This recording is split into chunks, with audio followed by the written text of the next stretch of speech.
We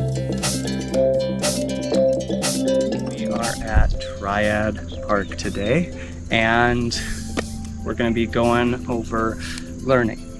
Right, so we're going to be learning a little bit more about disc golf, going a little bit deeper than the previous video. Today we're going to be focusing on the body as well as the mind. Putting. You can either try to lob it in, kind of an up and down motion, or you can spread your legs out a little more like this and use more of the throw energy itself. It's just thinking about where you're aiming. And a really great piece of advice I got a few years back was just aiming at the center of the basket.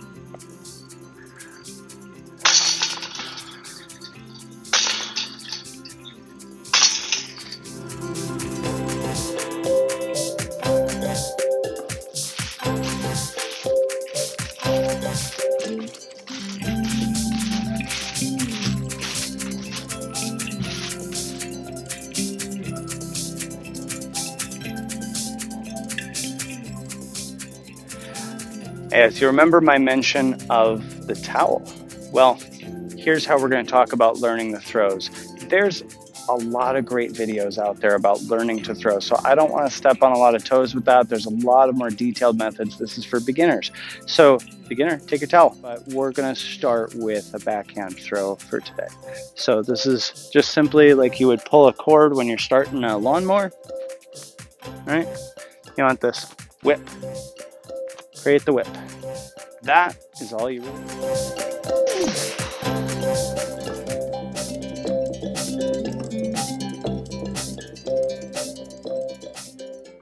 Oh no, he's got that towel again. Yes, I do.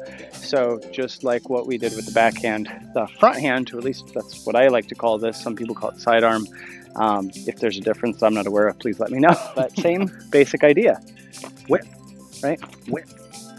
And that whip will actually get you really far. In fact, for me, my front hand actually throws on average a little further than my backhand.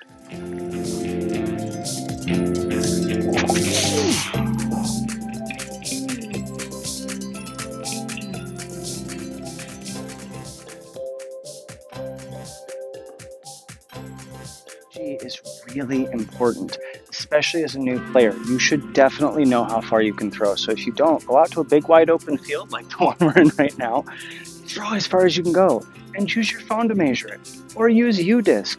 It's a free basic app. The more advanced version costs money, but there's a lot of other disc golf apps out there, and there's even a measurement device in most phones now. You can at least measure how far between the disc and where you threw it. And this is going to give you an idea when you approach any given course, how far that is. We'll take a look at this one right now.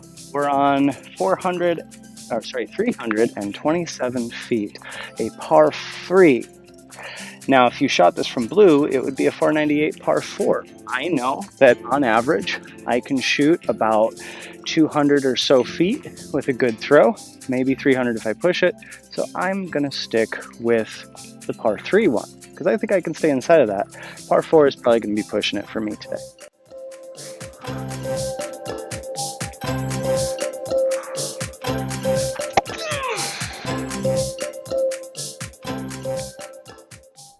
The strategy, I mentioned this on the course.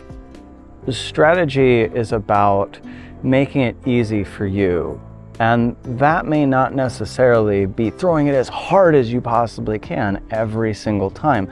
Sometimes you have to say, what's my normal throw like, and how can I make it into the least number of those possible, instead of saying, well, I hope that today I throw double my normal.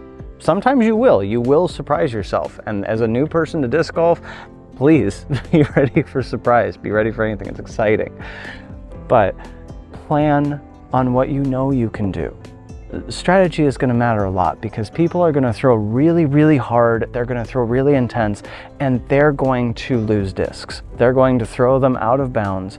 A thing to focus on when you're throwing is only using, I like 80% of power. And that kind of comes from my martial arts background. We've seen that term used a lot, this 80% of power. And maybe some people like actually dialing the power up and down. I think dialing power up and down, if you're very precise and you spend a lot of time doing this, that can be cool. But for a beginner, just focus on not giving it everything you got. You don't have to with all your power. Take it easy, chill out a little bit. You'll have a better time and you're less likely to get an injury, because obviously that pulling and everything like that, your muscles are very new to this kind of motion. They're going to react a little bit differently. And this is the same for people who haven't been playing for about 6 months. Some of the muscles are a little bit different. You start pulling with everything you got, you're going to get injuries. But the other side of this, and this is really, really important, is that the disc does weird stuff when you throw like that. For the longest time, I was trying to figure out, why does my backhand always seem to turn to the right? And it's because there's extra power, little extra forces from me pulling a little too hard. And once I started dialing it down just a little bit, all of a sudden, oh, everything does what it's supposed to do. And I'm not dying at the end of the course. I can pick the pack up, I can move around.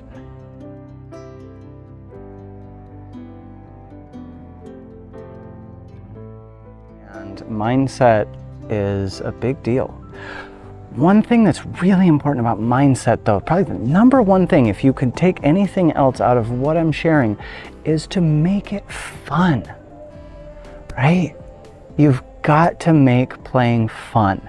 And for that, for different people, that means different things. For me, I want to go all 18 holes of the course, or, you know, we found one with 21 holes once, and it was great. It was really fun. I loved the one with 21 holes. But at the same time, some people are going to be happier with just playing a 6-hole course. Some people might want to skip a hole, and that's okay. It's okay.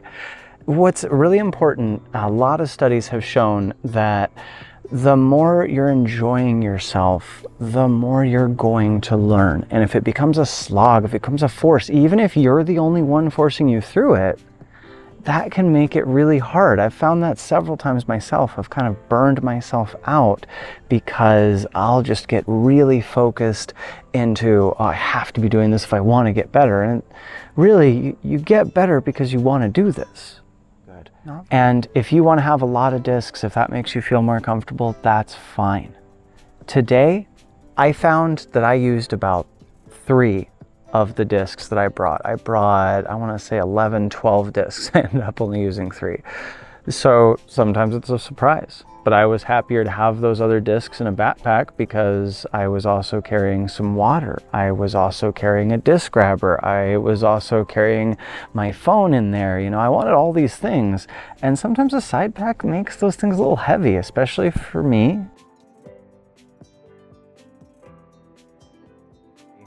When you get out on the course, thinking about the etiquette is also being kind to yourself, right? It's being nice to yourself, it's being nice to others on the course. If there's a larger group that wants to pass or something like that, yeah, I mean, cool, let them through. Take your time. I know larger groups are supposed to yield to smaller groups and such, but there are times, you know, like today when we were out and we were filming, I'm moving slower than a person on their own. I'm moving a lot faster than a lot of groups, but we actually stayed behind a group of about 4 or 5, and they were fine. You know, they were thrown all the way through. We moved all the way through the course, and I didn't really get backed up behind them. I just had extra time to film and talk about things and get the ideas down.